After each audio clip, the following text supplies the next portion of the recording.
Hello friends, welcome to my channel Sundas time. ഇന്ന് നമ്മളിവിടെ tomato സോസാണ് ഉണ്ടാക്കാൻ പോകുന്നത്.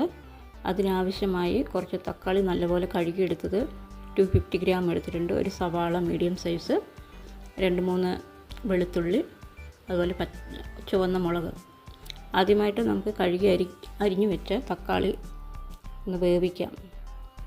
അതിന് ഒരു പാൻ എടുത്ത് അതിലേക്ക് ഇട്ടതിന് ശേഷം മൂടി വെച്ച് നല്ലപോലെ ഒന്ന് വേവിച്ചെടുക്കുക. ഒരു 4 ടീസ്പൂണോളം ഞാൻ വെള്ളം ആഡ് ചെയ്ത് കൊടുത്തിട്ടുണ്ട്. അതേപോലെ തന്നെ ആ വെളുത്തുള്ളി, സവാള അരിഞ്ഞത്, മുളക് എല്ലാം കൂടി ഇട്ട് ഉപ്പും കൂടെ ആഡ് ചെയ്തതിന് ശേഷം മൂടി വെച്ചൊന്ന് വേവിച്ചെടുക്കാം. അപ്പോൾ നല്ലപോലെ ഉടഞ്ഞു വന്നിട്ടുണ്ട്. ഇത് തണുത്തതിന് ശേഷം നമുക്കൊരു മിക്സി ജാറിലിട്ടിട്ട് ഇതൊന്ന് അരച്ചെടുക്കാം. അടിപൊളി ടേസ്റ്റി ആയിട്ട് ഒരു ടൊമാറ്റോ സോസാണ്. ഇത് വീട്ടിൽ തന്നെ നമുക്ക് ഈസി ആയിട്ട് ഉണ്ടാക്കാൻ പറ്റും. അപ്പോൾ തക്കാളി ഉണ്ടെങ്കിൽ നിങ്ങൾ കളയാതെ ഇതേപോലെ ഒന്ന് ഉണ്ടാക്കി നോക്കാൻ ശ്രമിക്കുക. മിക്സ് ഇതുപോലെ നല്ലപോലെ നൈസായിട്ട് അരച്ചെടുക്കുക. ഇത് 250 ഗ്രാം ആയതുകൊണ്ട് ഞാൻ ചായ അരിപ്പിൽ വെച്ച് അരിച്ചെടുക്കുന്നില്ല, അല്ലെങ്കിൽ തുണി വെച്ച് അരച്ചെടുക്കുന്നില്ല. നിങ്ങൾക്ക് വേണമെങ്കിൽ അങ്ങനെ ചെയ്യാം. പിന്നെ ഇതിന് ആവശ്യമായ സ്പൈസ് എടുത്തിട്ടുണ്ട്, പിന്നെ കുരുമുളക് എല്ലാം എടുത്തിട്ടുണ്ട്. ഇതെല്ലാം കൂടി ആ വേവിച്ച് വെച്ചതിലേക്ക് ആഡ് ചെയ്ത് കൊടുക്കാം. 4 ടേബിൾ ടീസ്പൂണോളം ഷുഗർ ആഡ് ചെയ്ത് കൊടുക്കാം. ഈ സ്പൈസസ് വേണമെങ്കിൽ നിങ്ങൾക്കൊരു തുണി കെട്ടിയിട്ട് അതിലേക്ക് ഇട്ട് കൊടുക്കാം. ഞാൻ ഡയറക്റ്റ് ഇട്ട് കൊടുത്തിരിക്കുകയാണ്. അത് നമ്മൾ വേവിച്ചെടുത്തതിന് ശേഷം നമുക്കത് എടുത്ത് മാറ്റി വയ്ക്കാം. പിന്നെ 2 ടീസ്പൂണോളം വിനാഗിരി ആഡ് ചെയ്ത് കൊടുത്തിട്ടുണ്ട്. ഇതേപോലെ നല്ലപോലെ വരണം.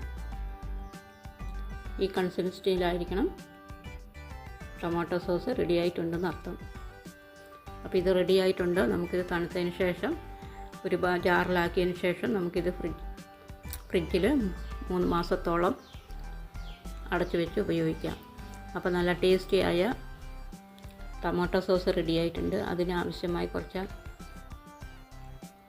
കഴിക്കാൻ വേണ്ടിയിട്ട് പക്കോട ഉണ്ടാക്കാം. 1.5 ഗ്ലാസോളം കടലമാവ് എടുത്തിട്ടുണ്ട്. സവാള കുഞ്ഞിതായി അരിഞ്ഞത്, ആവശ്യത്തിന് സാൾട്ട്, അതുപോലെ ചുവന്ന മുളക് ചെറുതായി അരിഞ്ഞത്, കറിവേപ്പില ചെറുതായി അരിഞ്ഞത് എല്ലാം കൂടെ മിക്സ് ചെയ്ത് വെള്ളം ഒഴിച്ചതിന് ശേഷം നമുക്ക് ഇത് പക്കോട രൂപത്തിൽ ആക്കിയെടുക്കാം. നല്ലപോലെ മിക്സ് ചെയ്യണം. അപ്പോൾ ബേക്കറിയിൽ കിട്ടുന്ന അതേ ടൊമാറ്റോ സോസാണിത്.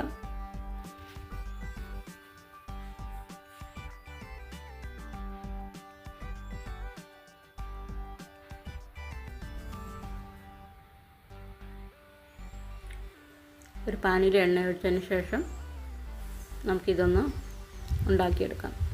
അപ്പോൾ നല്ലപോലെ കിട്ടിയിട്ടുണ്ട്. ഇതിൻ്റെ കൂടെ ടൊമാറ്റോ സോസും കൂടെ കഴിക്കുകയാണെങ്കിൽ നമ്മൾ ബേക്കറിയിലൊക്കെ കഴിക്കുന്ന പോലെ ഉണ്ട്. അപ്പോൾ അടിപൊളിയായ ടൊമാറ്റോ സോസും പക്കോടയും കൂടെ നമുക്ക് 4 മണിക്ക് ചായയുടെ കൂടെ കഴിക്കാം. 4 മണിക്ക് നല്ല, എപ്പോൾ വേണമെങ്കിലും നമുക്ക് കഴിക്കാം. അപ്പോൾ ഇതുണ്ടാക്കി നോക്കണം നിങ്ങൾ ഈ റെസിപ്പി. അപ്പോൾ എപ്പോഴും പറയുന്ന പോലെ ഷെയർ ചെയ്യാനും ലൈക്ക് ചെയ്യാനും കമൻറ്റ് ചെയ്യാനും മറക്കല്ലേ. എൻ്റെ ചാനൽ നിങ്ങൾ ഇതുവരെ സബ്സ്ക്രൈബ് ചെയ്തില്ലെങ്കിൽ സബ്സ്ക്രൈബ് ചെയ്യണം. തൊട്ടടുത്ത് ബെല്ല് വേണം എനേബിൾ ചെയ്യാൻ. എങ്കിൽ മാത്രമേ നിങ്ങൾക്ക് നോട്ടിഫിക്കേഷൻ കിട്ടുകയുള്ളൂ. Okay, by.